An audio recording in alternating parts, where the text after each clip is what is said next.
તો મિત્રો રામ રામ બધાને. તો આજે આપણે રમેશભાઈ જે અમારા મોટા બાના દીકરા છે એમની મુલાકાતે આજે આવી ગયા, કારણ કે ખેતીવાડી રમેશભાઈ કરે ને આપણે 12 ગામથી આવી ગયા છીએ. તો એમને મગફળી વાવી છે, એમને 20 વર્ષથી પહેલી વાર મગફળી વાવી. તો રમેશભાઈને પૂછીએ કે રમેશભાઈ આ મગફળી તમે વાવી એને શું પાછળ રહસ્ય હતું અને શા માટે તમે આ સાહસ કર્યું મગફળી વાવવાનું. તો ચલો આપણે રમેશભાઈનું પેલું ખેતર બધાને બતાવી દઈએ. મિત્રો આ રમેશભાઈનું બધું ખેતર છે, જોઈ શકો છો.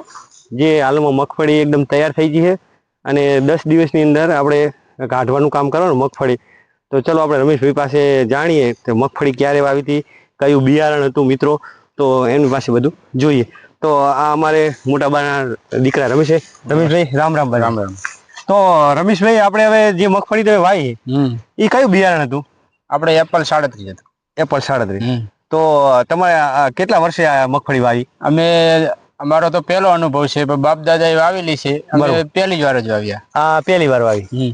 તો રમેશભાઈ જયારે મગફળી વાવી ત્યારે તમને કેવા કેવા પ્રશ્નો થતા હતા અંદર? બધા કે ના થાય, વરસાદ આપણે પાણી વધારે જોવે મગફળીને, બરોબર, એટલે પાણી તમે કેવી રીતે લાવશો, બરોબર. પણ અમને વિશ્વાસ હતો કે વરસાદ સારો રહેશે એટલે મગફળીનું ઉત્પાદન સારું રહેશે.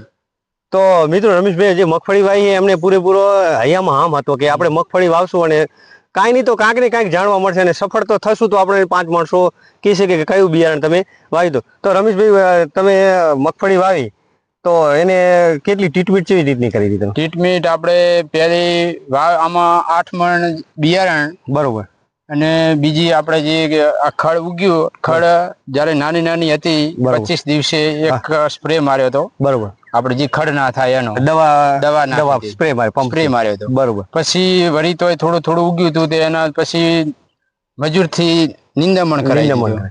તો હવે જે આ પાક આપણે મગફળી તૈયાર થઈ ગઈ રમેશભાઈ, તો હવે કેવા અંદર ડોડવા બેઠા છે આપણે, તમે મને બતાવો તો ખબર પડે, જેથી કરીને આપણા દર્શક મિત્રોને ખબર પડી જાય કે રમેશભાઈ નો આવો માલ આવો પાક તૈયાર થયો. ચલો દેખાડી દઈએ. હા ચલો બતાવી દો રમેશભાઈ.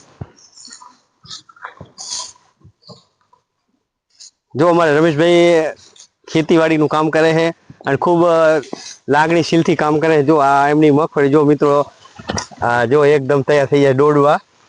તો મિત્રો તમે કોમેન્ટ કરજો કેવા અંદર સિંગા બેઠા છે મિત્રો. આમ તો જોવા જઈએ તો ખૂબ સરસ 3 અંદર દાણા છે સિંગાની અંદર. તો રમેશભાઈ બરોબર અંદર એકદમ ફોલો હાડો આપણે ફોલીને પણ ચલો તમે બતાવી દો.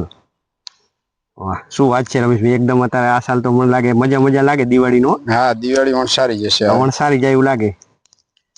જો ભાવ સારા આવી જાય રમેશભાઈ, જો આ 3 છે હો ભાઈ, 3 ફૂફા છે. તો રમેશભાઈ જે વાડીની જે મગફળી મિત્રો ખરેખર મજા આવી જોવો ખરા. 3 એક સિંગાની અંદર ફોફાની અંદર દાણા થઈ ગયા મિત્રો, જોઈ શકો છો તમે, લાઈવ જોઈ શકો છો. કારણ કે આ આપણી મહેનત છે મિત્રો, મહેનત રંગ લાવે. ગમે તે તમને પાછળ જે માણસો મહેનત કરતા હોય, વાતો કરતા હોય, એને આપણે ધ્યાનમાં દેવાનું નહીં. પણ રમેશભાઈ યંગ એકદમ નવા ખેડૂત છે અને એમની જે મહેનત છે, જે ભણ્યા અને જે ખેતીની અંદર જે મહેનત રંગ લાવેલી. તો મિત્રો આ રમેશભાઈને હવે એમને અનુભવ નથી કે ક્યારે હવે કાઢવાની. તો રમેશભાઈ આના પાછળ જે થ્રેસર આવશે એ કયું આવશે?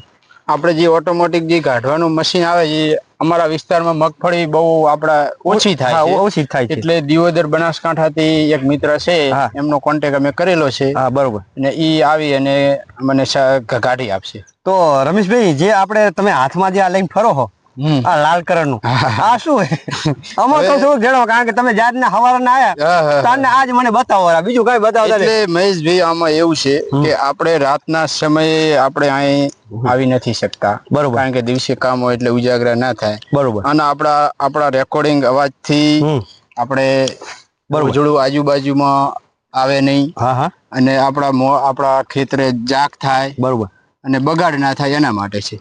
તો રમેશભાઈ એકવાર ચાલુ કરીને તો બતાવો, કારણ કે આ તો બંધ હશે મને શું ખબર. ના તમારે જરૂર દેખાડી દઈએ, કારણ કે આ બતાવવું જરૂર આપણા દર્શક મિત્ર કહો હોય. હા દેખાડવું એ તો જરૂરી છે, તમે જોઈ શકો છો.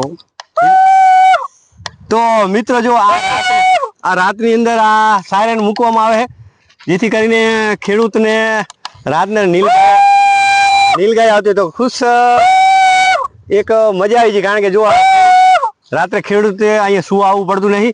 તો રમેશભાઈને દિવસે પણ કામ હોય ખેતીવાડીનું, પશુપાલનનું હોય તો મિત્રો આનાથી આપણા જે પાકનું નુકસાન કરતા હોય ભૂંડ હોય નીલગાય હોય બિલકુલ આવતા નહીં. મિત્રો આવું જો તમારે લાવવાની ઈચ્છા હોય તો અત્યારે બજારમાં ઉપલબ્ધ થઈ ગયા છે. તો એકદમ આપણે રાત્રે પાકને નુકસાન કરતા નહીં. દિવસે ચાર્જિંગ થઈ જાય, દિવસે ચાર્જિંગ થઈ જાય અને રાત્રે આપણે અહીંયા આવીને મૂકી જવાનું હોય. તો મિત્રો એકદમ બહુ સેફટી વાળી વસ્તુ છે અને કોઈ એવું છે નહીં કે આમાં બહુ બગડી જવાની, કારણ કે ચાર્જિંગ વાળી વસ્તુ છે. તો રમેશભાઈ હવે આપણે ધીરે ધીરે આગળ ચાલીએ. બોલો. તો આપણને ખબર પડે કે આપણે હવેના જે સમયમાં તમે બીજો પાક કયો વાવવાના હો? આમાં જીરાનું આપણે જીરું પાવાનું છે. આમ શું વાત છે, જીરું વાવવાનું? હા, આમાં જીરું પાવાનું છે. તો કયું દેશી વાવશો કે બિયારણ નું આવે? આમાં બિયારણ નું આવે 4 નંબર. 4 નંબર. તો મિત્રો એક ખુશીના સમાચાર છે કે રમેશભાઈ આ સાલ અમારે જીરાનો જો અનુભવ કરવાના છે ખેતીની અંદર. તો 4 નંબર અવની જીરું કે કયું જીરું? જીરું અવની કે પછી આપણે માર્કેટમાં જાશું જે આપણને સારું લાગશે એ વાવીશું. તો આપણા દર્શક મિત્રોને કહી દેવાનું કે અમે આ જીરું વાવેતર કરવાના છે. તો ચલો આપણે ધીરે ધીરે આગળ વધીએ. તો રમેશભાઈ જે શેઢાની ચારે બાજુ બોર્ડર ઉપર જે તાર લગાવી છે ને લગાવેલા, એ આપણે ઝાટકા છે મશીન, ભૂંડ ના આવી શકે. આ તો સેફટી છે પણ બીજી ઈ પણ સેફટી છે, દિવસે કે રાતે બરોબર ના આવી શકે એમ. તો મિત્રો આવી રીતની ખેતી રમેશભાઈ અમારે કરે છે. તો મિત્રો સપોર્ટ કરજો, કારણ કે જ્યારે ખેતીની એમને સિઝન ચાલુ થતી હોય ત્યારે ટાઈમ નહીં મળતો. તો મિત્રો અમારો પહેલો જ બ્લોક છે.